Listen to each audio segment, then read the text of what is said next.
Embajador, ante todo, muchas gracias por haber aceptado nuestra invitación a conversar sobre la forma como se desarrolló la transición española a la democracia.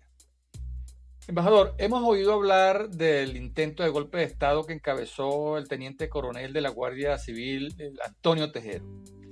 Nos gustaría saber si la transición española ha sido un proceso estable, sin marchas y contramarchas, o tuvo sus momentos de sobresalto que hicieron tambalear la vuelta a la democracia. ¿Cuáles fueron los episodios de mayor incertidumbre? Yo diría que en términos generales se puede decir que el proceso de transición española fue bastante estable. En los primeros años hubo muchos momentos de incertidumbre, hubo momentos de verdadera angustia social. Recordemos también que en esos años la banda terrorista ETA acentúa sus acciones en un intento claro de desestabilización y de tumbar el proceso democrático español. Pero en términos generales creo que el saldo fue de una relativa estabilidad. Naturalmente que hubo sus momentos difíciles, que hubo sus marchas y sus contramarchas, pero en general había una confianza social y política en que el proceso culminaría felizmente, como así sucedió. Quizá los dos momentos más difíciles para ese proceso de transición fueron la legalización del Partido Comunista en la primavera, en la Semana Santa del año 1977, y el intento de golpe de Estado de Tejero en 1981. La legalización del Partido Comunista generó una crisis grande por lo que suponía de desprecio y de pasarse por encima una de las condiciones que habían puesto los militares, que era que jamás se legalizaría el Partido Comunista, una condición que el entonces presidente Adolfo Suárez había aceptado. Suárez pronto vio que el proceso no iba a quedar completo si no se legalizaba al Partido Comunista, no iba a haber una pluralidad completa. El Partido Comunista, además, dentro de la izquierda española, tenía mucho renombre, estaba muy o bastante extendido, tenía una buena institucionalidad y demostró, por otra parte, una gran responsabilidad en todo el proceso de transición. Pero, en fin, este momento, el de la legalización del Partido Comunista, creó una crisis grande, creó un remecimiento grande en la estructura militar española que repercutió en la estabilidad política y claramente pues hubo ahí un peligro bastante cierto de poder tener una marcha atrás. De hecho, este es uno de los elementos que se van acumulando a otros y que conducen finalmente al intento de golpe de Estado de Milán del Bosch y Tejero en el 23 de febrero del año 1981. Un golpe de Estado que afortunadamente duró muy poco, fue la toma de las Cortes por Tejero. Duró muy poco gracias a que el propio rey Juan Carlos, vestido de capitán general de los ejércitos, intimó a los líderes de la conspiración para que depusieran las armas y respetaran la democracia. ¿Cuánto queda todavía de la cultura franquista? ¿Hay partidos o movimientos sociales que reivindican el legado franquista? ¿Cuáles son los vestigios y reminiscencias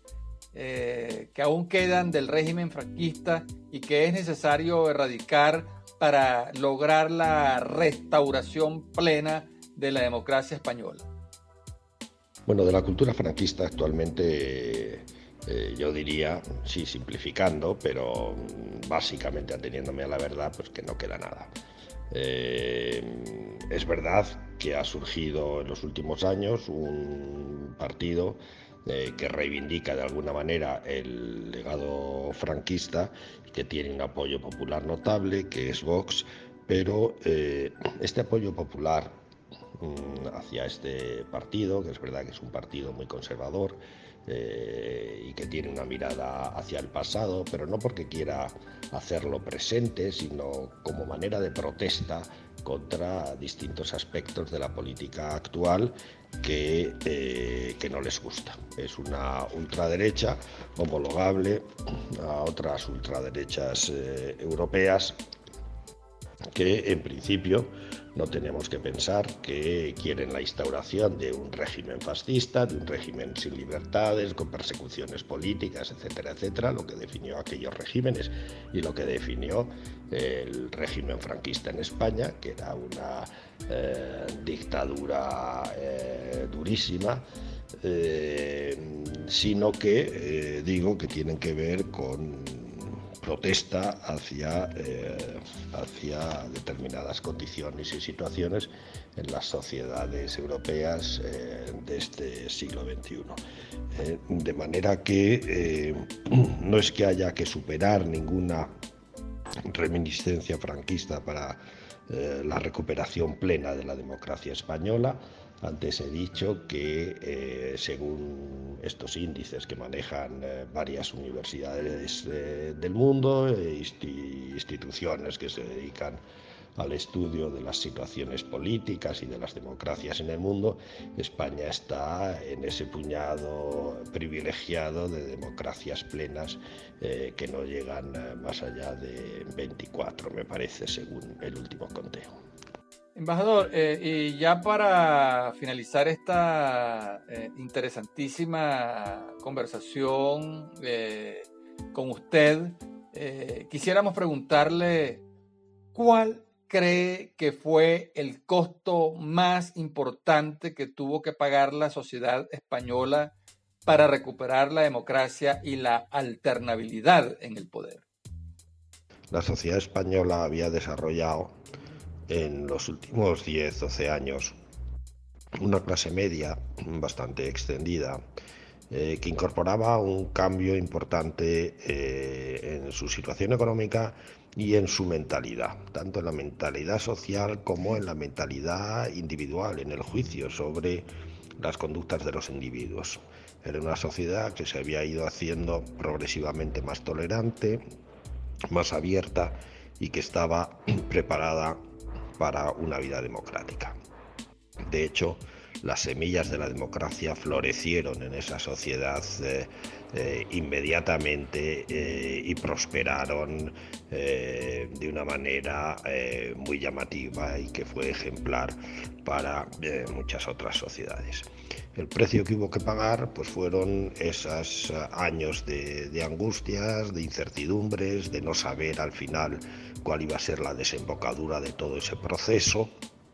en el cual estaban todas las fuerzas políticas de acuerdo y la mayor parte de la sociedad.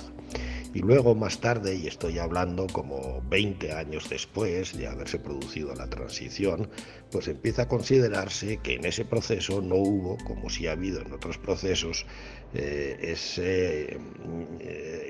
descubrimiento, intentos por descubrir